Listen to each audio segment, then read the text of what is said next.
Fascinating, Colin. Thank you so much for the demonstration. A picture paints 1,000 words, and anybody that's listening to the podcast, this video will also be on YouTube and on the TSG, the RedMed and the SOS websites. But I was just taking some notes while you were talking about it there. I can think of probably 100 times where I've demoed the improvised hypothermia wrap on the side of a mountain. And it's a brilliant concept because it mitigates conduction, evaporation, convection, radiation. It gets people comfortable on the roll mats, in the sleeping bags. You've also got a carry platform. And in the absence of anything else, it's a great idea. You know, as wilderness medics, we need to be able to improvise and adapt and use what's around us. But sometimes we don't have the equipment because it's too big and bulky. And also, I've just taken notes here. By using the TSG heat saver, not only are you more likely to take it because it's got a small pack size and it's nice and light, but it also allows the participants to keep their own clothing and their own sleeping bags. And if they have to do prolonged field care or they have to protect themselves while an evacuation is being coordinated, they're going to be comfortable. They can insulate themselves from the ground and from the environment and keep their own clothes and hats and use the rope for other things. So absolutely incredible. I love the way that the fine attention to detail. How long has that taken you to develop? About probably 2 years this one took us. Yeah, so it took a while. And most of it was the experiment and the detail. But I think you're right. I mean, the other thing, I suppose, to pull anything out from what we've learned is that there's some things in hypothermia are critical for remote. And sometimes, best will in the world, you won't have the perfect kit, but get something underneath someone. You must have that, and get that as early as possible. Air is your best insulator, so what can you blow up to get underneath them? Because fibers will always compress. If you've got minimum insulation, focus on the core, which was really important. Obviously, weather protection is important, but think about how you can generate heat. Heat cells by the nature are quite heavy and bulky, but if you're carrying a flask and you can put that into a camelback you're carrying or a water bottle and you can lay that in the abdomen, you have active heat. And as that's cooling down, you can be setting a stove up to reheat it again, to reheat more water, which is making a brew for your team, who you've got to take care of anyway, but then you're replacing your active heat. And now that's not technical, but now you've got something underneath them, got some form of air underneath them. You've got non-technical active heat working in the critical areas, where we can access the organs and the blood. And okay, if it's not an element protection sheet, can you get your tent up, or can you get an emergency bothy going? So those are the concepts that will work. If you don't, obviously life's easier with a perfect kit, but concepts are what we take with us all the time, aren't they? So those are the things we learned. Yeah, you have to think about it. Yeah, and I certainly learned a lot in active heating. Unlikely I would take bespoke systems with me if I was working remote, just by the size and weight and the time they take to heat. But if I'm carrying a flask, if I don't use it, I've still got a brew at the end of the day. But I've got a flask and a spare camelback. I've got something I can lay over the abdomen and get under the kidneys, and I've got really, really life-saving active heat going on at that point. Active heat cells, they work, they do the job, they're tried and tested, but as you say, they can take a long time to heat up in a cold environment, or even at altitude where there's less oxygen. They can take a long time to heat up. Whereas generally in Arctic trips, high altitude trips, we always take a wide mouth Nalgene bottle. So you can heat up your water, put it in the Nalgene, slide that in a big Arctic sock so there isn't direct contact with the skin, and stick that under the armpits. That would work well. Yeah, absolutely. So, I mean, and that is truly increasing chances of survival, but not increasing the size and weight of the kit you're taking.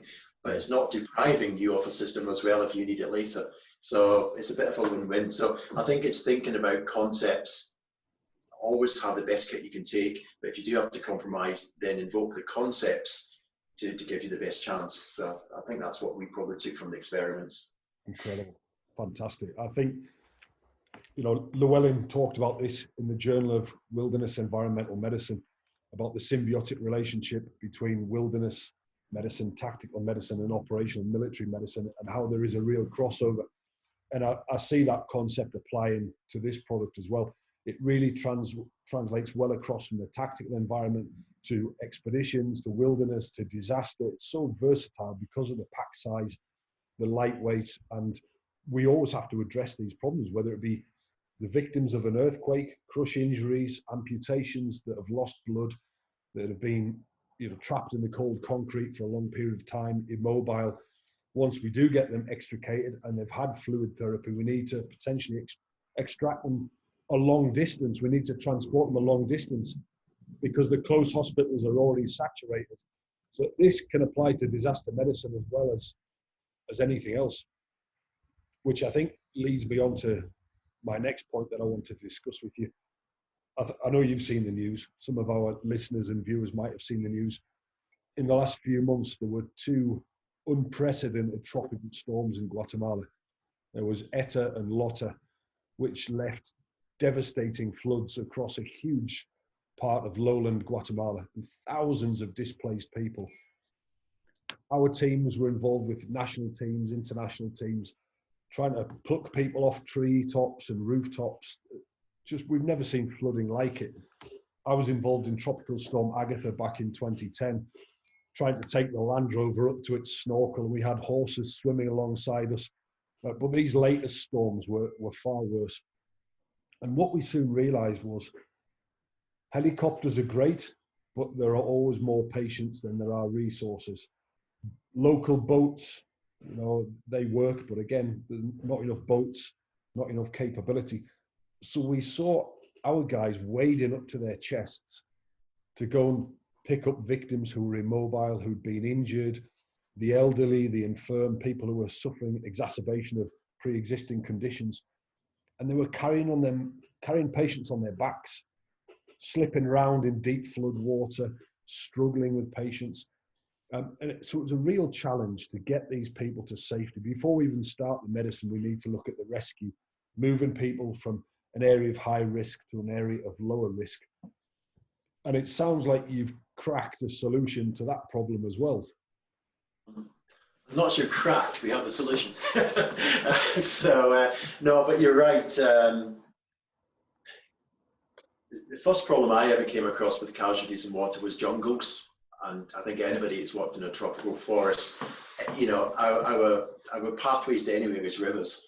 But if we, especially in a tactical scenario, if we were cross-graining and when we had to cross a river, if I had a casualty, even with a twisted ankle, which was something that happened all the time in jungles, sure. I'm putting their life more at risk if I take them across a body of water, trying to do it without a piece of equipment.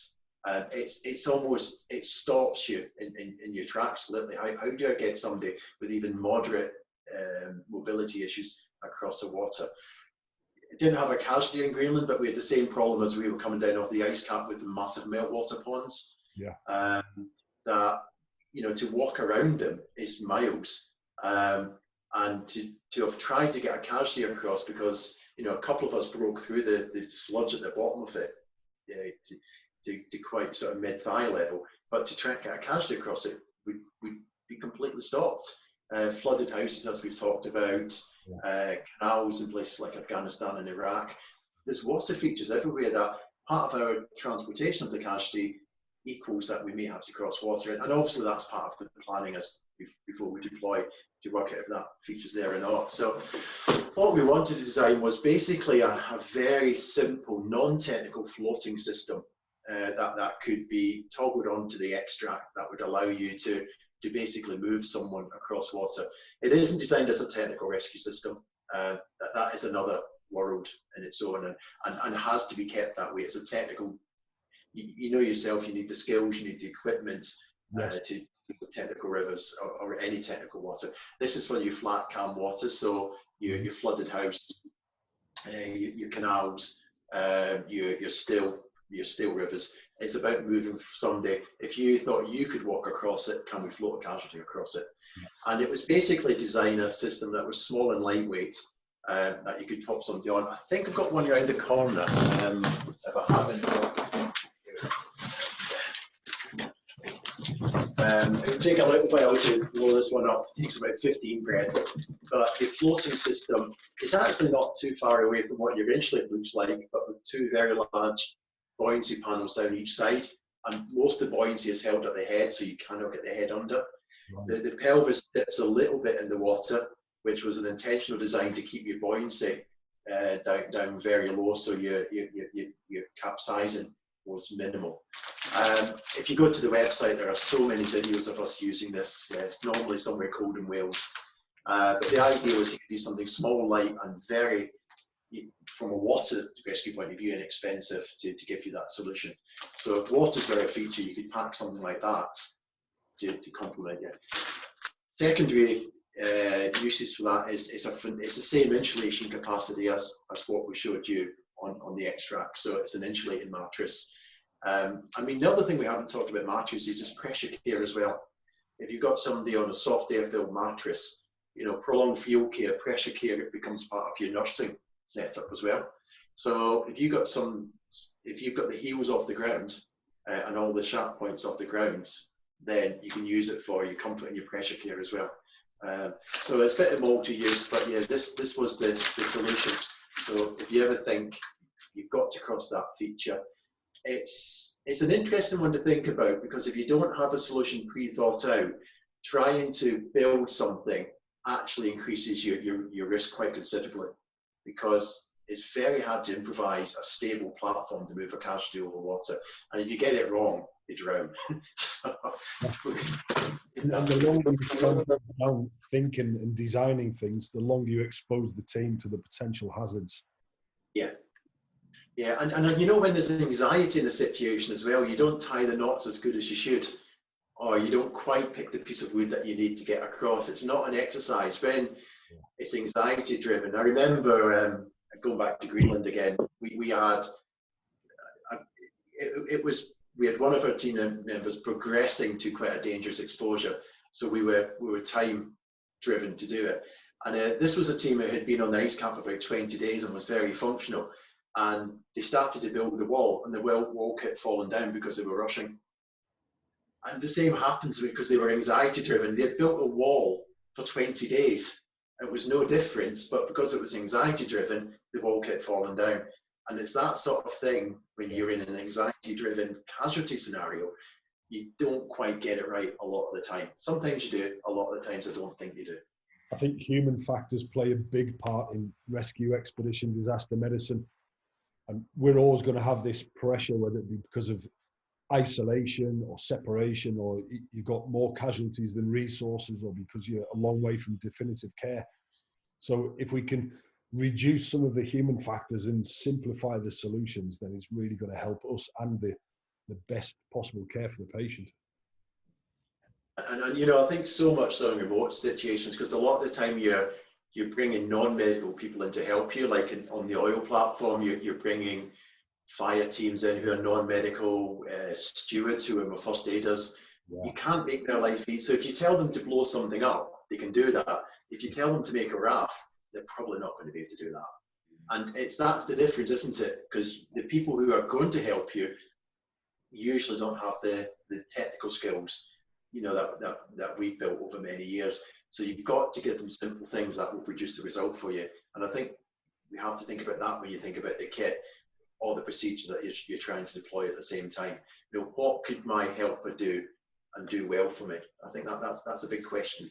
Yeah, I agree completely. And most places I've worked like you, we have to train the mountain guides, we have to train the roustabouts on the oil rig. You've got to have an extra pair of hands around you for when the wheel comes off. And even if it's just moving a casualty to the meeting point or the evacuation point or to the vehicle, and using a BVM whilst you're managing more technical skills. Yeah, so training is a huge aspect of our role, particularly on remote expeditions or where you might have multiple casualties. That kind of leads me on to another theme I'd like to talk to you about, is still on the disaster. Looking at the Haiti disaster in 2010, devastating earthquake with hundreds of thousands of deaths and hundreds of thousands of injured and displaced persons. One of the things that, there's lots of literature came out of Haiti. It was a huge learning exercise, incredible worldwide response. We saw that the implementation of point-of-care ultrasound was used and was useful in triage of patients with internal bleeding. We saw that there was sadly a lot of disaster tourism with ill-prepared healthcare providers landing. They can't speak the language. They don't have the right skills based on the epidemiology they encountered. They weren't self-sufficient. They were drained on the local resources. But one of the things that is cited over and over and over and again in the literature is triage and how it helped or hindered the initial sort, sift, treatment, transportation. And I wonder, what's your take on triage as a solution for the management of mass casualty incidents a bit close at home, in places like the Boston Marathon bombing or the Ariana Grande concert bombing in Manchester? How do you think triage can be applied to bring order to the chaos in these situations? Yeah, no, it's absolutely fascinating. We've been steeped in triage for about 20 years. I mean, our system is used in multiple countries throughout the world, at national, local, regional systems.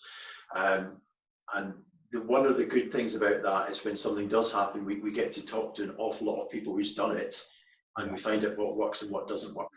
And we were also incredibly privileged to probably know about 4 or 5 people who are very close to the company who have been to over 20 incidents and big complex ones. Yeah. So when you talk to them about things, does triage work? If I did this or did this, would that work?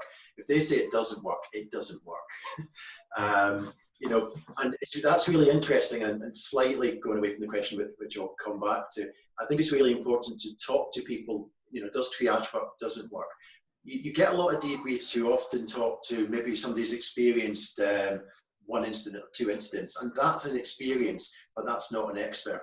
Yeah. So some things will have worked and won't have worked, and we should understand the criteria that worked within. But to really find out what works, you talk to people who've done it, you know, the fairly big complex incidents 20+ times, because they've experienced enough different experiences of working, not working, working, not working, to say that if you do that, that will not work. And if you do that, that will sometimes work. And if you do that, that will always work. So that's the key, isn't it? In our world, the key word is depends. Every single situation is slightly different. So you want a solution that's simple and covers all of the possibilities. Yeah. So what do I think of triage?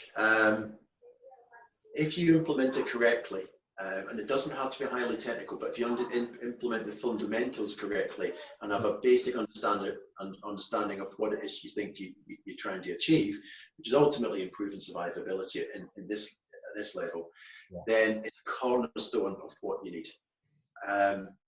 Now, it's interesting. I get to sit in a lot of debriefs in a lot of the big incidents to hear how things have gone or sometimes not gone. Bearing in mind, most of the times, certainly the UK at the moment, most of the things we're doing are working. And we've got this horrible thing in the UK of focusing on things that don't work. But actually, when you listen to the debriefs, most of the stuff they're doing is pretty good. So this is not that this always goes wrong. This goes right a lot. And every now and again, we focus on things that aren't as good as they should be. But triage is progressive. So you've got to understand is that the first point that you look in triage, you only want to get a few things out of it. And I think sometimes people get mixed up in triage. They look at the first look triage as trying to do an awful lot. Yep. And they ask it to do too much, and it will never do that in the scenario. But bearing in mind, after we've had a first look at triage, every time we touch that patient, we're refining the decision.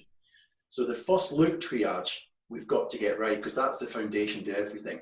And that can only really do certain things for us. So we go in, there's a complete bunch of unorganized casualties. What the triage is going to do to us is tell us what we've got, how many people they've got, and what's the severity. Because if I'm dealing with a 20-person incident and 19 of them are only minor injured and 1 is a serious injury, that's one scenario. If I'm dealing with 20 people and 19 are serious multi-trauma and I've got 1 minor injured person, that is a national or a regional disaster that I'm dealing with. Yep. So we need to know that as soon as possible, because that information drives resource management. Because most multiple casualty instances are resource depleted at their initial stages. And one way is we can significantly go to saving lives is get the correct resources in the right place as fast as possible. And triage with the correct communication of that decision allows that to happen. So within the first, I mean, it depends on the incident, but within the first 5 to 10 minutes, if we can get, I am dealing with this, I have 19 ones, and I've got 3 twos, and I've got 7 threes, that is something, if somebody's correctly briefed, they can take that piece of information and say, okay, I need 3 helicopters, I need 12 ambulances, and I need 1 bus. Yeah. Or I need 1 bus and I need 1 ambulance. So without triage, you can't get that information, or it's very difficult. Yeah. So it's critical that we get that numbers for resourcing. It also directs us to the people who are time critical.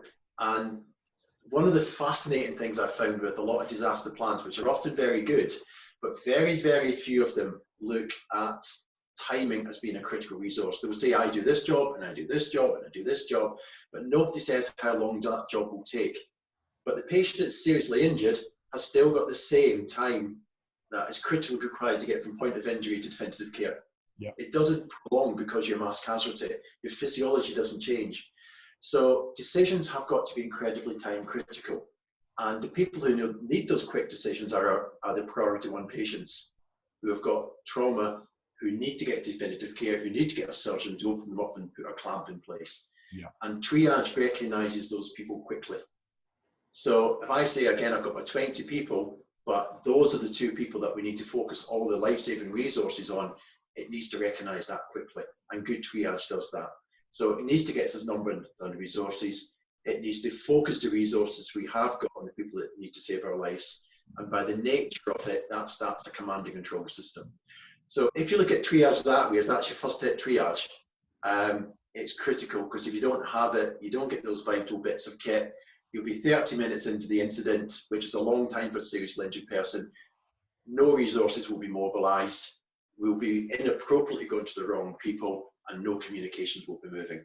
So, I suppose long answer to a short answer, we absolutely need to get it. Understand the criteria as we do our first look triage, but understand we will refine it. But let's get numbers. Let's direct to the most seriously injured people. Let's get the resource management sorted out based on the information it's given us. Does that make sense? Yeah, it's great to know that in the UK that the machine works, the evidence-based systems are working. More and more they're utilised in urban areas these days, but they're equally transferable to remote areas. And what I particularly like about triage systems in general, and I've used yours, is for areas like Guatemala, where we don't have a national health service.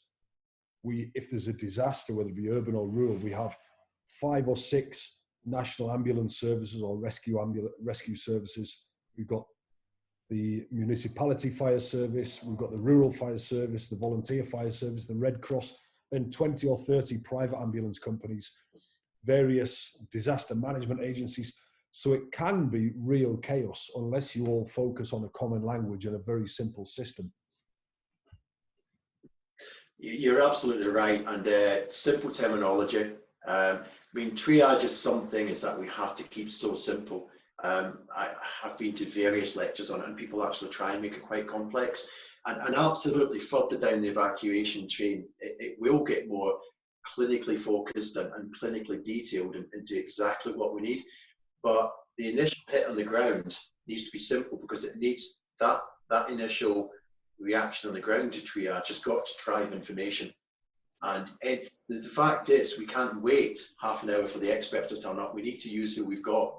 And there is a lot of studies showing that non-medical trained people can actually be very effective to get fairly consistent triage results at a primary level. But as long as they can get those results and drive the information, we've got success. And you could argue, how do you measure success? And I think this goes back to the planning for the remote medic.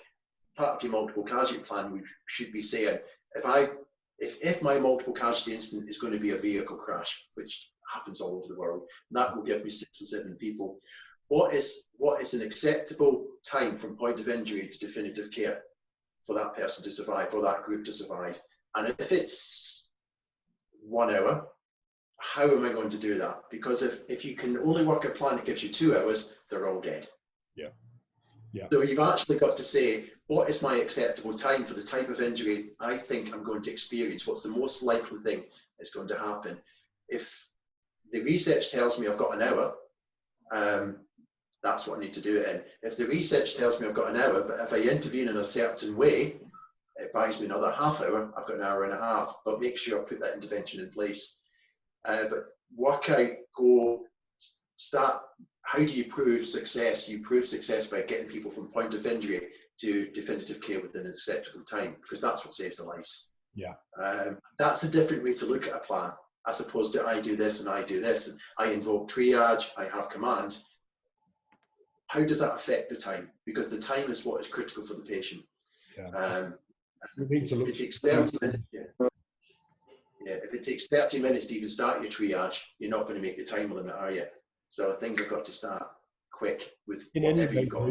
There's lots of links, isn't there? There are lots of layers of complexity. Everything from the spontaneous responder, the bystander getting involved, to different agencies, all the way from pre-hospital care up to the hospital system, which all of a sudden becomes saturated. So the simpler, the better, to reduce that pressure and complexity. Yeah, again, if it's simple, think again and make it simpler. It's something to be drilled in, but I like the look at time as a resource in multiple casualty management, because that is what actually decides if we've got to do all the right things within that time we're evacuating. But if we just take too long, more people die than they should have. Yeah. So what is the time criteria I've got to work in? Once I've worked out my time criteria, now how do I, it's a bit like Apollo 13, you can't go from there to there because you don't have enough kit. Yeah. So you can't get them in an hour and a half unless you do this, this and this, because that's the problem you're dealing with. And if you take 2 hours, they're dead. So I've got to work, and my plan has to work in within a certain time criteria, because that drives survivability. And triage is done correctly, buys you time, because things turn up quicker than normal. Correct resources match the casualties, and things start to work in triage. Triage will drive that. That's the way I summarize it in training courses: having the right resources at the right time, the right quantities at the right place. So how does the smart triage system contribute to simplifying that process? So we've made the kits really simple and functional, which is a start point for everything. We pretty much know, you talk to enough people that go into these events and you don't have fine motor skills, hands will shake. Yeah. And it is one very good story. You talked about the Boston bombing earlier on, and our kit was used at the Boston bombing. And when I was talking to one of the doctors about it at a conference a few years back, I said, how did you get on? They said, yeah, well, it went pretty good, but I couldn't get you a tag inside the holder. And I thought, well, why not? Because the tag goes in the holder like that. He says, yeah, but your hands don't react like that when you're at these incidents. So we took that and we made the holder about ½ an inch bigger. So it does go in when your hands are shaking. Interesting. And so first of all, things are got to be simple, they've got to be functional, they've got to be robust. So you can't have bits of paper, you've got to have waterproof paper. You can't have pens, you need pencils, because pens run out and don't write in the wet. You know, it's the simplest things. Yeah. If you're going to accept most multiple casualties happen at night because bad things happen in the dark, you've got to have ways to illuminate your tags, because a tag is there to communicate, and if it can't communicate in the dark, especially you go to a jungle where there's absolute darkness, you've got no triage system. So you have to, so we've thought of lots of simple practical steps to make sure the kit's functional. And we know, I think there's enough reports come back now that we've probably cracked that one. The next thing you have to do is you've got to have the right kit embedded at the right time in the right places. So whoever turns up first on scene has got to have the kit. So if you look at London Ambulance, nearly every ambulance in the UK carries one of our triage kits. If you look at the British Army, 1 in 4 soldiers will carry a triage kit. If you look at the Finnish Army, every soldier carries a triage tag. Yeah. So as soon as the incident happens, the kit is available. the next step that we took was we modularized it. So there was kit for people first on scene. There was then a different piece of equipment for the first manager on scene, so they could complement the information coming back from the initial equipment. And then there was kits built for like your stadium incidents and things like that. And that was enveloped with a training system behind it as well, that you can do remotely. Because best kit in the world, you still got to have the right training. So there's always got to be accessibility to training. But I think good kit in the right place with the right people with the right training. We took that concept and we applied it.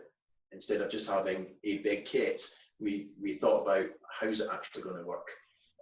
Going back to a lot of the concepts we've done with Heat Saver and that, simple, functional, but then looking at the process that we need to go through.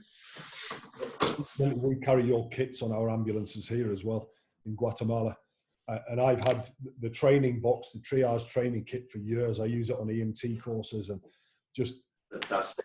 Incredible, you know, whether you do an audio-visual presentation with a CD or you just choose to use the inserts and the scenario-based cards, it's a fantastic, you can train somebody in triage in about 10 minutes. It's all so simple and visual with the waterproof flow charts. The training kit is fantastic.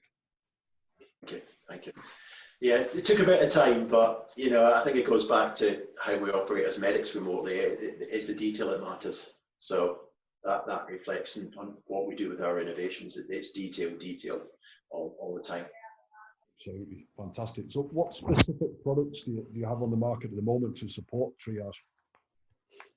Sorry, I just missed that, Chris. Can you say that again, please? What specific products do you have available at the moment to support triage? Yeah, there's a whole group of them. And again, the website's got you'll see the whole group of them. But I mean, the most basic part is a smart tag, which is the triage tag.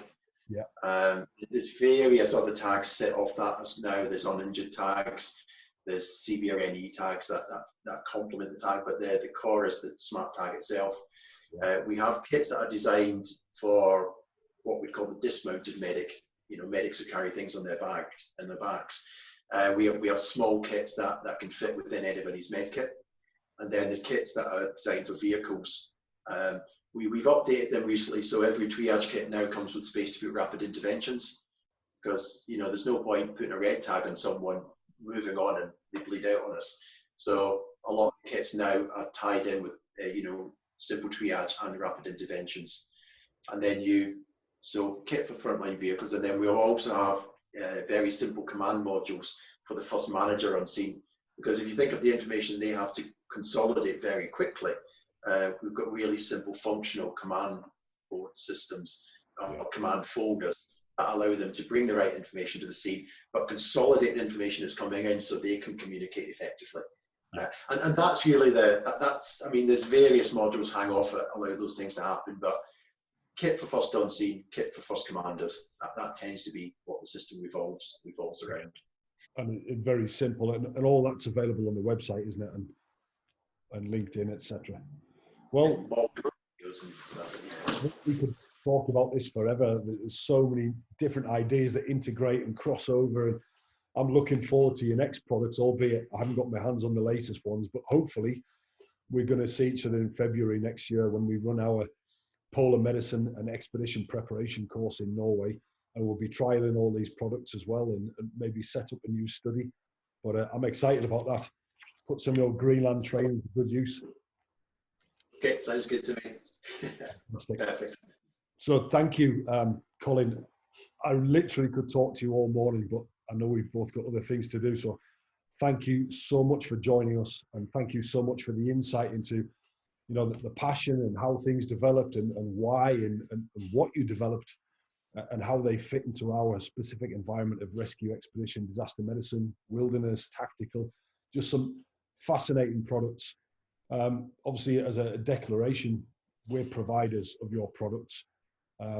There's potential for bias there, but there's independent studies that have been done, and you've just seen the demonstrations by Colin that shows all the simple components and how effective they are for all of our environments. So check out the videos, check out the concepts, check out how practical, lightweight and compact they are, and Is there anything else you'd like to promote at the moment, Colin? Any upcoming event?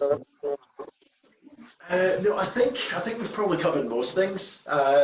There is a lot of resource on the website, and we've tried to make the website as educational as possible. Bearing in mind it's got to have a commercial slant to it as well, but there is a lot of information on there. One of the latest things we've done, which has been a fascinating project, is working out how we could put a system in place to manage hospital evacuation, which was an interesting one to challenge, but I think we've cracked it. And that's certainly starting to take off in the UK now as a stand, maybe not standard yet, but there are hospitals starting to come on board looking at the way we've said could be successful to evacuate a hospital. So if anybody's interested in that, because that's an area that's often put in the too difficult to do. We've sort of applied the same principles of breaking things down into manageable chunks and then putting bits of kit that people can function with at the appropriate level. So if anybody's interested in that, that's a subject that's fascinating to talk about. I am, because certainly in the last 2 years we've evacuated, well, I haven't personally, but staff in Guatemala have evacuated hospitals 3 times to my knowledge. Once because of a tremor, a minor earthquake, once during the start of the pandemic because of a flood during a tropical storm, and then a 3rd time because of an active shooter. A gunman running through the hospital. So at least 3 times in my memory that hospitals have been evacuated in Guatemala, and I don't believe there's a system in place to expedite that. Well, what we can do from an interest point of view, Chris, we're due to train some of our hospitals virtually, which is another learning curve, probably in the next month or so. So I can invite you into one of those training sessions and show you, because it's very concept that we're talking and how to use it as opposed to what it is. So yeah, I can let you know when that's available and you can get up to speed on that one. Fantastic, thank you very much. That's brilliant. Really appreciate it. So where can people find you and TSG and the products? Have you got any links to your social media, etc.? Yes, obviously the website's a massive resource for us, but the main social media platform we use is LinkedIn. So if you go to our TSG Associates page on LinkedIn, we are posting there weekly, and that tends to be the main one. We've also got the YouTube site with the videos, but I think between the website and LinkedIn is where you'll probably find most of our company activity. Yeah, absolutely fantastic. I know there's some good videos on there to inspire and explain the products. Fantastic. Well, we're also at SOS, we're a supplier or distributor of your products throughout Latin America. If people want to get in touch, they can find us at www.sosmedicalservices.org. And we've also got links to the videos on the RedMed website, redmed.education. And then we're on LinkedIn, we're on Facebook at Rescue Expedition Disaster Medicine. If you've got any questions at all, please feel free to go direct to Colin at TSG, or you can come to us at SOS or RedMed, and we'll be happy to either answer the questions or supply the equipment, or pass you on to Colin and James over at TSG. Thank you. Chris, I'd just like to say thank you, Chris, for your time this afternoon. I think when us two get chatting, it becomes infectious enthusiasm for the subject. But it's always fantastic to talk to you and get your enthusiasm and forethought on what's going on. As always, it's been wonderful to talk to you, and I really appreciate the time you've given us to allow you on your podcast, which I know is highly respected. So it's a real compliment for us to be allowed on it. So thank you very much. That's a real pleasure, and you're very welcome, Colin. Thank you. Just before we go, have you got any final words for anybody that's working in or aspiring to join rescue expedition or disaster response teams? Any top tips? You know, I thought about that, and you know, I thought the best answer for that is just make sure you're doing it for the right reasons. Because a lot of people who want to do this come from a first world medicine point of view. And if we're taking our medicine, especially in things like disaster relief, to the second and third world, we've got to make sure that we're not doing it for us, but we're doing it for the communities that we're basically going there to serve. Yeah. So we've got to make sure that the medicine that we're taking is appropriate. And I often see that we'll put rescue teams in places, and what they can achieve is great, but it won't improve survivability.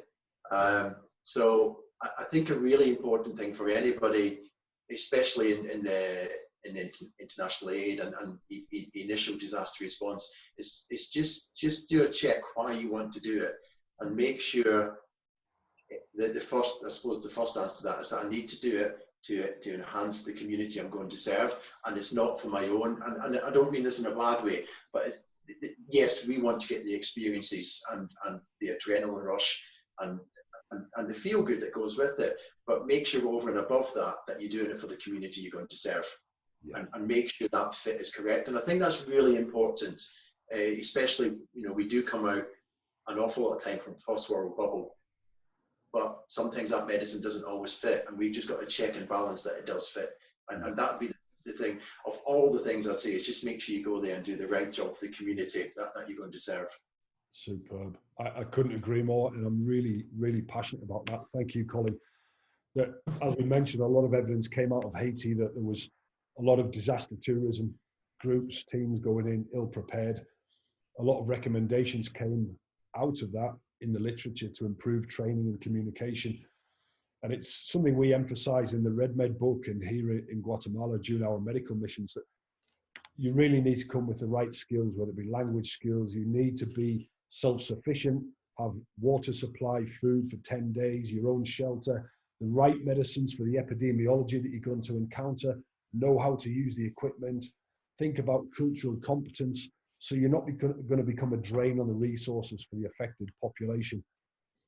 So yeah, I agree with that. I'm very passionate about that. And one of the things we do now is we sell Guatemalan coffee, gourmet Guatemalan coffee, through our UK website. And all of the proceeds comes back to Guatemala, not only to help the sustainable farming, but all of the proceeds go into our SOS medical missions. So we go into remote rural communities that maybe haven't seen doctors or can't afford to go to the doctors or the hospitals. And we take specialist healthcare professionals, whether it be paramedics, nurses, physicians, allied healthcare professionals.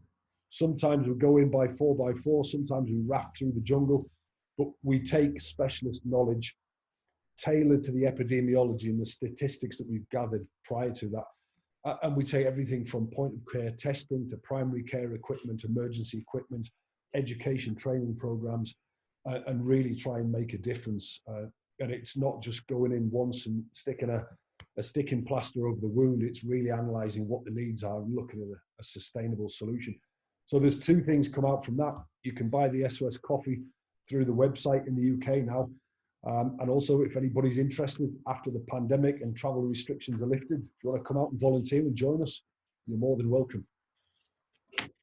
I'll certainly back the coffee up. I've sampled it, and I like my coffee, and it's good coffee. So absolutely.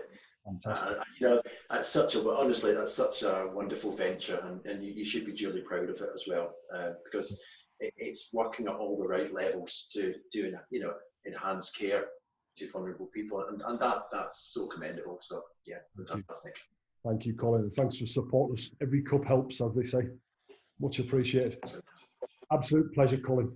All the best, and thank you for your time. Likewise, Chris, Andrew. I'm no doubt we will talk soon. Thank you very much. Absolutely. Take care. Stay safe.